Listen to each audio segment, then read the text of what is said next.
मेरी सभी video Unacademy पर भी देख सकते हैं। उसके लिए Unacademy learning app play store से डाउनलोड करना होगा। वहां पर निशा राज सर्च करेंगे तो मेरी और भी वीडियो देख सकेंगे जो कि आपको सभी कॉम्पिटिटिव एग्जाम में हेल्प करेंगे। डिस्क्रिप्शन में मैंने उसकी लिंक दे रखी है। तो आइए देखते हैं आज मैथ में रेलवे CBT 2 एग्जाम को देखते हुए मैथ में देख रहे हैं हम पिरामिड से संबंधित कुछ क्वेश्चंस। इसके पहले मैंने प्रिज्म से संबंधित कुछ क्वेश्चंस को बताया, आज मैं बता रही हूँ पिरामिड। तो क्वेश्चन है कि एक वर्गाकार आधार वाले एक पिरामिड का आधार 16 सेंटीमीटर है तथा उसकी ऊंचाई 15 सेंटीमीटर है, तो उस पिरामिड के पार्श्व पृष्ठ का क्षेत्रफल कितना होगा। सबसे पहले मैं एक बार पिरामिड का फिगर आपको दिखा देती हूँ। ये एक है क्या पिरामिड, और पिरामिड का भी नाम इसके आधार के अनुसार होता है कि अगर ये बेस इसका स्क्वायर में है तो वर्गाकार हो गया, अगर ये आपका आयत के रूप में है तो आयताकार, अगर त्रिभुज के रूप में है तो त्रिभुजाकार, और ये जितने साइड होंगे उतना ही इसका लेटरल सरफेस होगा। ये हो गया इसके क्या लेटरल सरफेस। मैंने जब आपको पढ़ाया था ज्योमेट्रिकल फिगर तो उसमें भी आपको ये दिखाया था। अब ये हो गया पिरामिड। इसमें कहता है पिरामिड का आधार 16 सेंटीमीटर, यानी ये जो स्क्वायर है ये 16 सेंटीमीटर वाला है। और ऊंचाई, अब ऊंचाई यहाँ पे देख लीजिए, ये जो हो गई इसके, अगर ये प्रिज्म को हमने ऐसे रख लिया तो ये जो हो गई ये इसकी तिर्यक ऊंचाई हो गई, ये इसका आधार हो गया। इसकी ऊंचाई कौन सी होगी, तो जैसे अब हम इस तरह से करके इसे नापते हैं तो यहां तक कि ये जो हाइट आती है ऐसे, तो वो हो गई इसकी हाइट, यानी कि इसके यहां से और इसके जस्ट ये बीच वाले पॉइंट को अगर इस तरह सीधे हम मिलाएं वो हो गई उसकी हाइट, और ये हो गई इसकी तिर्यक ऊंचाई। तो ऐसे में आप देखिए, मैं यहाँ पे फिगर बना के आपको दिखा देती हूँ। जैसे कि ये एक हो गया वर्गाकार, ये हो गया एक वर्ग, और ये बनाया मैंने पिरामिड, ये हो गया पिरामिड। ये वाला क्या हो गया आपका तिर्यक ऊंचाई, और यहां से अगर इसे बीच वाले पॉइंट को मिलाया हमने तो ये हो गई इसकी ऊंचाई, और ये हो गया आपका ये वर्ग जो है इस भुजा का ये आधा हो गया, और ये हो गई इसकी तिर्यक ऊंचाई। इस तरह से यहाँ पे बन गया एक समकोण त्रिभुज, समकोण त्रिभुज बन गया। तो इसके लिए यहाँ पे ऊंचाई ये 15, यानी कि ये हो गया 15। अब यहां से यहां तक ये 16 सेंटीमीटर वाला भुजा है, तो आधा कितना हो जाएगा इसका, तो 16 का हाफ कर देंगे तो ये हो गया 8। तो तिर्यक ऊंचाई के लिए आपको निकालना होगा। तिर्यक ऊंचाई के लिए क्या फॉर्मूला हो जाएगा, तिर्यक ऊंचाई बराबर हो जाएगा आपका रूट अंडर क्या, लंब का स्क्वायर प्लस आधार का स्क्वायर। तो 15 का स्क्वायर और प्लस आधार कितना हो गया 8, या फिर यहाँ आपको फॉर्मूले में लिख दिया जा सकता है क्या, भुजा बटे 2 का स्क्वायर। तो वही तो हो गया ना, भुजा कितना था 16, उसका बटे 2 करेंगे तो आ जाएगा 8, 8 का स्क्वायर। जब हम इसे सॉल्व करते हैं तो ये आ जाएगा आपका 225 और प्लस ये हो जाएगा 64, इसे ऐड करेंगे तो आ जाएगा 289, और ये किसका स्क्वायर है तो 17 का। तो ये आपका निकल गया तिर्यक ऊंचाई कितना 17 निकल गया। निकालना है आपको पार्श्व पृष्ठ का क्षेत्रफल, यानी चारों साइड का। तो पार्श्व पृष्ठ का क्षेत्रफल, पार्श्व पृष्ठ का क्षेत्रफल यानी लेटरल सरफेस का एरिया निकालना है आपको, बराबर हो जाता है हाफ मल्टीप्लाई आधार का परिमाप। जब आपको लेटरल सरफेस निकालना हो तो आप पेरीमीटर लेंगे, परिमाप और गुने क्या हो जाएगा इसमें, चूंकि पिरामिड है तो तिर्यक ऊंचाई। ओके, अब हाफ आधार का परिमाप क्या हो जाएगा, आधार है आपका एक वर्गाकार, तो वर्ग का परिमाप क्या होता है 4 गुने भुजा, तो 4 और भुजा का मान कितना दिया गया है 16 मीटर, तो 16 हमने लिख दिया, 16 सेंटीमीटर है, और गुने तिर्यक ऊंचाई कितना है 17। अब आप इसे कट कर दें तो 2 टाइम में कट गया, जब हम इसे मल्टीप्लाई करेंगे तो आ जाएगा 544 सेंटीमीटर स्क्वायर। ये हो गया आपका पार्श्व पृष्ठ का क्षेत्रफल। आंसर हो जाएगा इसमें option number A. Next question है कि यदि वर्गाकार आधार वाले लंब पिरामिड की तिर्यक ऊंचाई 6 मीटर हो तथा पार्श्व पृष्ठ का क्षेत्रफल 24 वर्ग मीटर हो तो आधार का क्षेत्रफल। अब ये वर्गाकार, फिर से मैं बना देती हूँ पिरामिड का ये फिगर।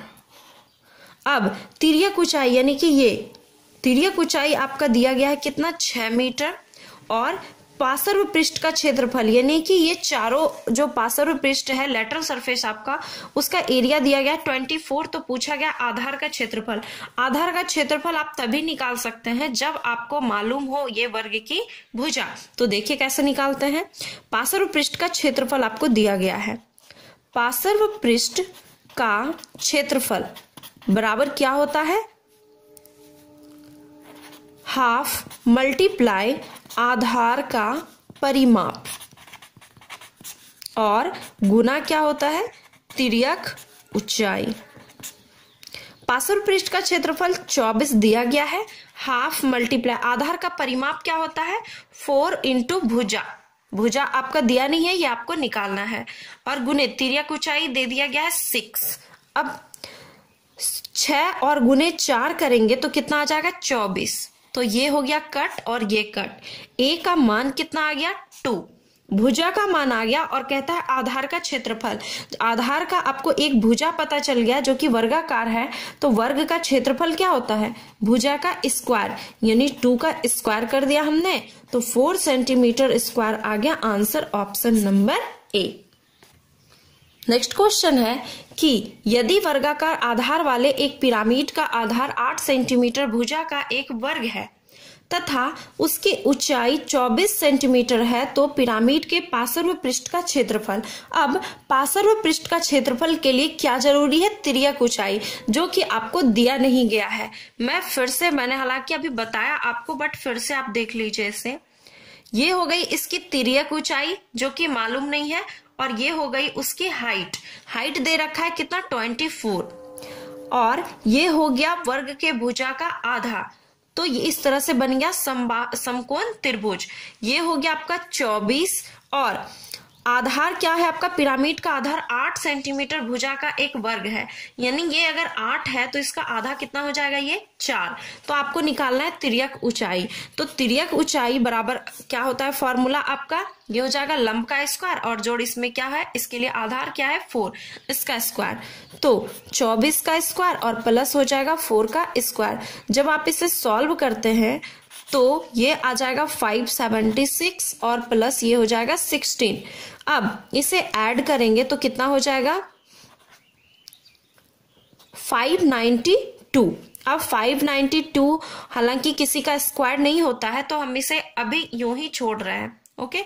या फिर आप इसे ये लिख सकते हैं तोड़कर 4√37 भी आप इसे लिख सकते हैं। अब पार्श्व पृष्ठ का क्षेत्रफल बराबर, फिर से मैं फॉर्मूले को रिपीट कर रही हूं कि हाफ मल्टीप्लाई आधार का परिमाप। जब भी आपको लेटरल सरफेस निकालना तो आप पेरीमीटर ही लें, और मल्टीप्लाई हो जाएगा तिर्यक ऊंचाई। पार्श्व पृष्ठ का क्षेत्रफल हाफ मल्टीप्लाई आधार का परिमाप कैसे निकालेंगे, 4 गुने भुजा, तो 4 मल्टीप्लाई भुजा कितना है 8 हमने लिख दिया। तिर्यक ऊंचाई कितना 4√37, ये 2 से कट जाएगा 2 बार में, ये कितना हो जाएगा 16, सॉरी ये हो जाएगा टोटल 64, ये 8 गुने 2 16 और गुने 4 64√37। इतना सेंटीमीटर स्क्वायर क्या हो गया पार्श्व पृष्ठ का क्षेत्रफल, जो कि आपके ऑप्शन में ये दिया गया है। अब अगर इसी में आपको ये पूछ दिया जाता कि इस पिरामिड का संपूर्ण पृष्ठ का क्षेत्रफल निकालें, तो आपको क्या करना होगा कि आप फिर से देख लीजिए। ये तो हो गया आपका लेटरल सरफेस, इसका एरिया, और संपूर्ण पूछे तो आपको उसमें क्या करना है ऐड, ये एक वर्ग का क्षेत्रफल, इसे आपको ऐड करना है, यानी कि संपूर्ण पृष्ठ का क्षेत्रफल क्या हो जाएगा पार्श्व पृष्ठ का क्षेत्रफल और प्लस आधार का क्षेत्रफल। तो इसके लिए हमें क्या करना होगा, इसमें संपूर्ण पृष्ठ का क्षेत्रफल मैं लिख देती हूं यहाँ पे, संपूर्ण पृष्ठ का क्षेत्रफल बराबर हो जाएगा पार्श्व पृष्ठ का क्षेत्रफल प्लस आधार का क्षेत्रफल। अब पार्श्व पृष्ठ का क्षेत्रफल आपने निकाला कितना 64 रूट अंडर 37 और प्लस आधार का क्षेत्रफल कितना हो जाएगा, तो आधार का क्षेत्रफल आपका वर्ग है तो भुजा का स्क्वायर, यानी कि यहाँ पे भुजा दिया गया है 8 तो 8 का आप कर देंगे स्क्वायर, यानी कि 64 रूट अंडर 37 और प्लस ये 64। इस तरीके से आपके ऑप्शन में ये भी रह सकता है या फिर ये कॉमन लेके रूट अंडर 37 प्लस 1, इस तरीके से भी आपका दिया जा सकता है ऑप्शन। नेक्स्ट क्वेश्चन है कि एक ठोस पिरामिड का आधार वर्गाकार है जिसकी की प्रत्येक भुजा 20 सेंटीमीटर है, यदि ऊंचाई 30 सेंटीमीटर है तो उसका आयतन, अभी तक हमने पढ़ा लैटरल सरफेस के बारे में, अब आयतन। तो जान लीजिए कि ये पिरामिड का आयतन बराबर होता है 1/3 इंटू आधार का क्षेत्रफल और गुने हो जाता है ऊंचाई। जब आपको आयतन निकालना हो तो तिर्यक ऊंचाई से मतलब नहीं रहता है, बल्कि इसकी ओरिजिनल हाइट से मतलब रहता है हमें। तो आधार का क्षेत्रफल गुने ऊंचाई, ना कि तिर्यक ऊंचाई।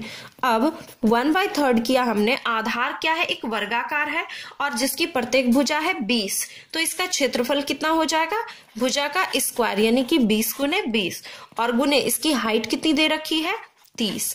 तो आप इसे कट करें तो 10 टाइम में कट कर सकते हैं और आ जाएगा आपका 4000 सेंटीमीटर क्यूब। ये हो गया इसका आयतन।